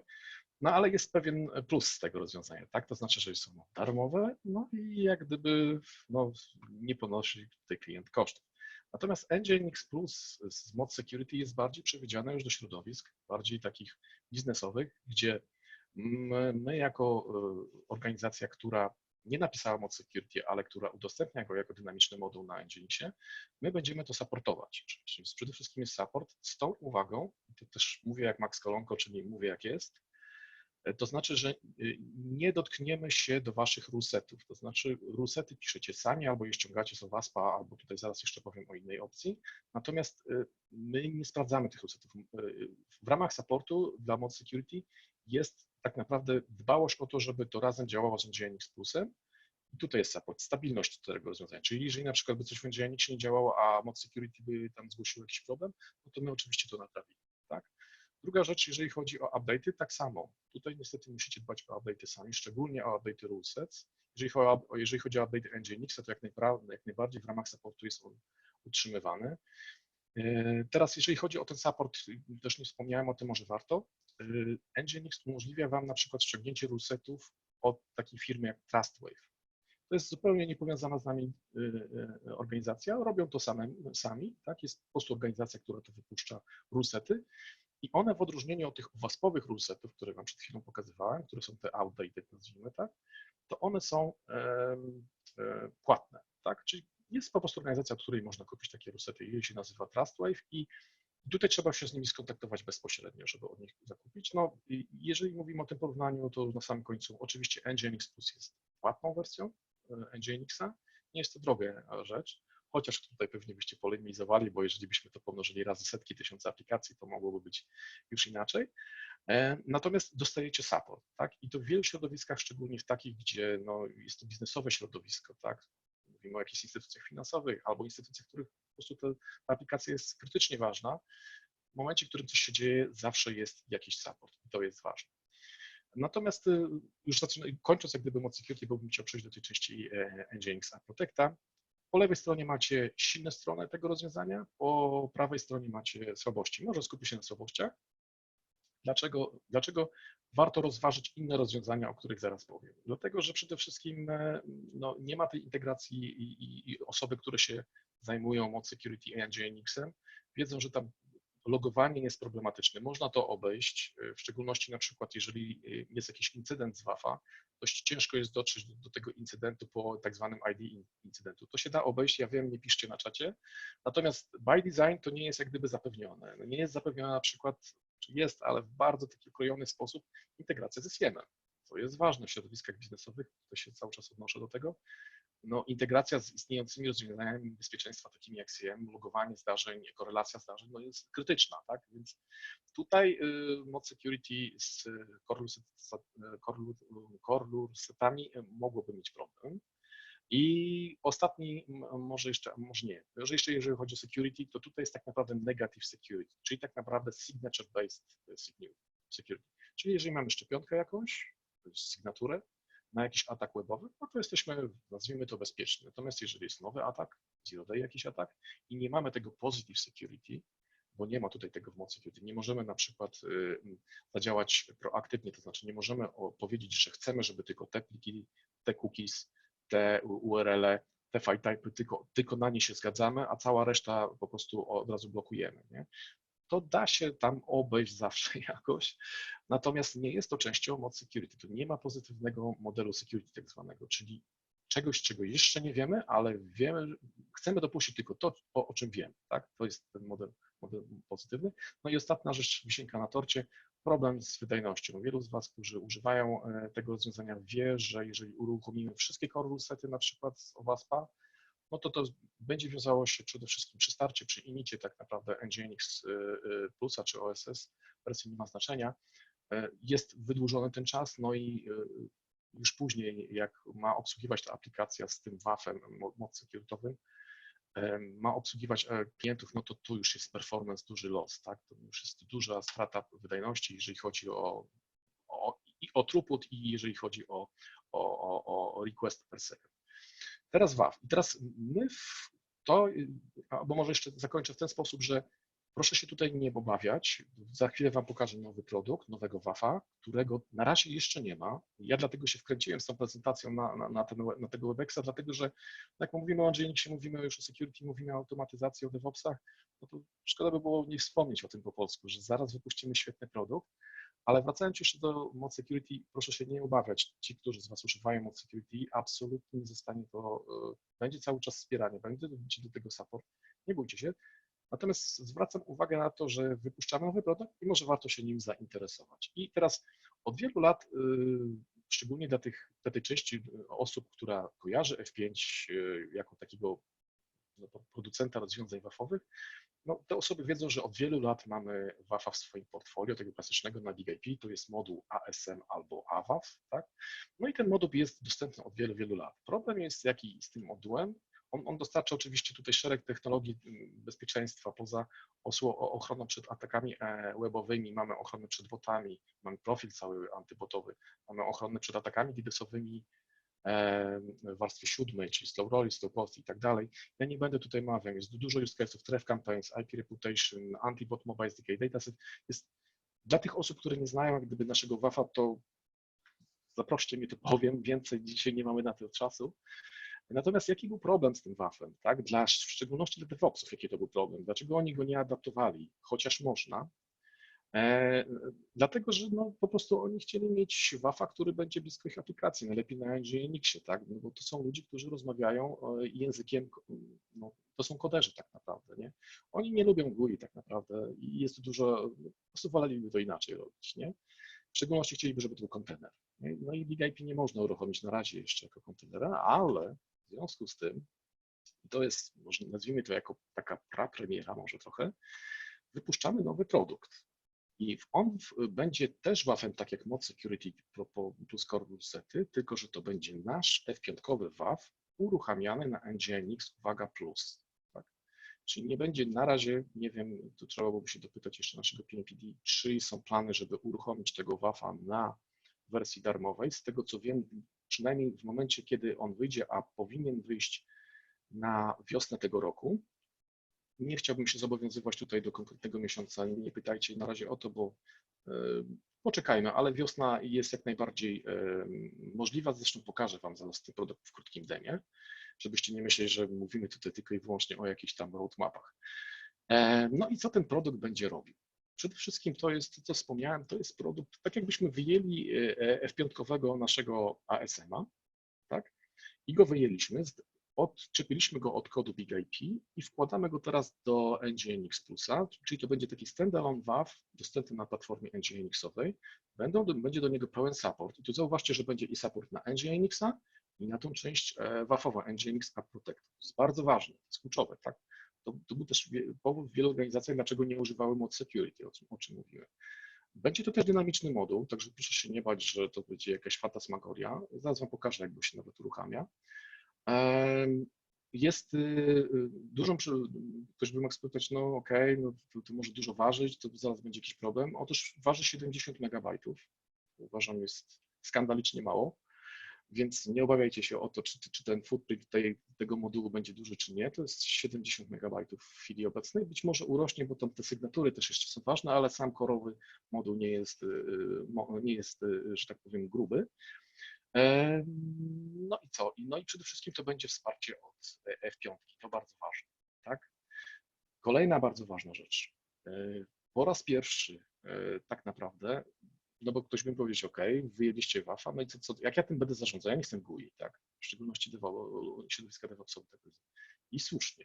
Dlatego NGINX App Protect będzie WAF-em, który będzie naszą korową technologią F5, ale będzie dostępna deklaratywnie. Tutaj macie przykład takiej polityki deklaratywnej. Ja być może nie będę w szczegóły wchodził, być może jak Wam zaraz pokażę, to troszeczkę omówię.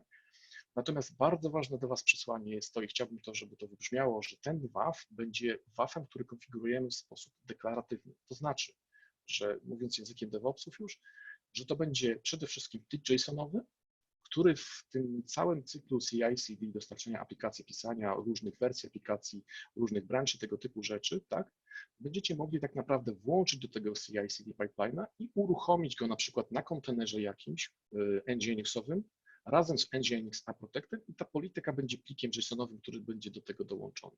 I wszystko. Nie będzie żadnego GUI, nie będzie żadnego problemu. Klient, znaczy sam footprint jest mały, więc myślę, że dość duża zmiana, dość duża taka ciekawa technologia, która wchodzi, bo ona łączy właśnie, to jest pierwszy produkt, który łączy te światy, takie typowego net security, którego reprezentantem było F5, no i takiego typowego app developer security, gdzie razem te technologie się łączą i mamy taką wspólne, fajne rozwiązanie. Nie? Co będzie w ramach tej security policy, który będzie tym razem JSON-owym plikiem? Będzie ochrona przed atakiem, będą sygnatury, czyli będzie ten negative security, który było w mod security, ale będzie znacznie więcej. To bym chciał Wam powiedzieć. Więc oprócz ataków OWASP top 10, czyli cross-site scripting, SQL rejection, no i te wszystkie ataki, już nie będę ich teraz wymieniał, tak, tych top 10, będziecie mieli do tego sygnatury, ale oprócz tego będą rzeczy związane z positive security. I w pierwszej wersji, to też chciałbym, żebyście wiedzieli, że ten produkt będzie miał swój cykl życia, on będzie bardzo mocno rozwijany. Na razie jak wyjdzie, będziemy możliwi w ramach Positive Security zrobić coś takiego jak sprawdzanie metacharakterów, jak sprawdzanie protocol compliance, evasion techniques, jeżeli ktoś używa, będziemy mogli sprawdzić disallow file types, czyli to jest możliwość, w której będziecie mogli określić, że tych plików nie chcecie, albo te chcecie i tego typu rzeczy. JSON XML będzie też również sprawdzany. No i na samym końcu, jak zobaczycie, i to też nie powiedziałem, w mod security nie było na przykład sprawdzania responsów, tylko requesty, przychodzące żądania były sprawdzane, były trzymane przez WAF-a. Tutaj będzie inaczej, bo WAF, my jako F5, dla większości z Was mam nadzieję, wiecie, że my działamy jako full proxy architecture, więc my zarówno badamy i będziemy tym modułem NGINX App Protect będziemy zarówno badać i żądania, jak i również odpowiedzi od serwera. I to jest ważne, bo to nam umożliwi uruchomienie na przykład sensitive parameter masking, tak zwany, łącznie z data guard. Data guard to jest taka technologia, którą zaraz Wam może za chwilkę pokażę. Nie mam zbyt dużo dzisiaj czasu na to wszystko, ale chciałem Wam powiedzieć, że no mam nadzieję, że widzicie, że to będzie znacznie więcej niż mod security. To jest pierwsza rzecz. I wisienka na torcie, jeżeli chodzi o ten performance, bo to też był jeden taki pinpoint dla wielu ludzi, którzy mieli z tym problem, tak, że żeby uruchomić WAF-a na NGINX-ie, no to był problem z wydajnością, no i wielu deweloperów mówiło, nie, tego nie zrobimy, nie możemy wstrzymać jak gdyby szybkości działania aplikacji. Tu macie porównanie, nie będę wchodził w szczegóły, macie informacje tutaj na dole, wyślemy Wam tą prezentację, co było uruchomione na NGINX App Protect, a co zostało uruchomione na mod security.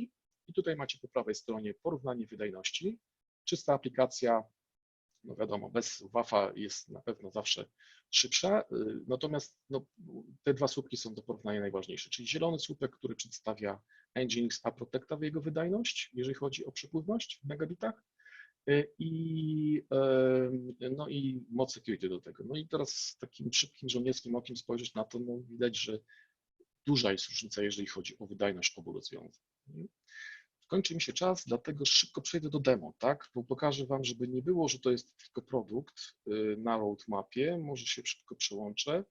Tutaj Wam pokażę. To jest aplikacja, którą ja mam.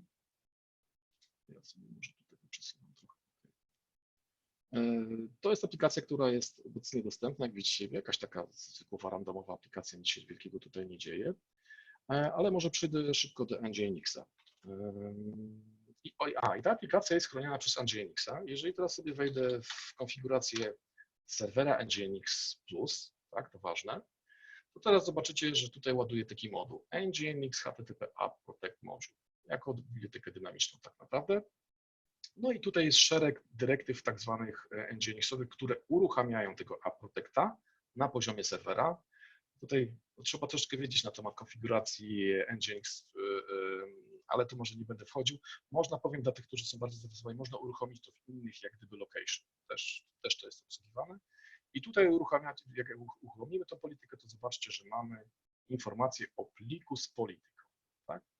No więc zajrzyjmy do tego. Tam są inne dyrektywy, no muszę się spieszyć, więc nie mam czasu na nie. Ja przejdę teraz szybko do tego katalogu z policją, czyli z polityką. No i teraz to jest pierwsza zmiana i duża zmiana dla typowych piątkowców, a niewielka zmiana dla ludzi typowo, nazwijmy to NGINX-owych czy typowo DevOpsowych.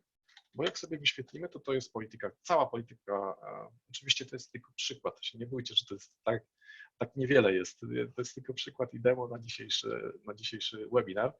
No i teraz co my tutaj mamy? Mamy przede wszystkim jakąś deklarację. Deklaracja polega na tym, że my mówimy, co my chcemy uruchomić, a WAF deklaratywny, a takim jest NGINX App Protect, on to już wykona po swojej stronie. Nie? To znaczy, że my się komunikujemy za pomocą otwartego API, wysyłając do niego plik JSON-owy z deklaracjami jakimiś API, a on to ma przemierzyć i ma to uruchomić. Tak?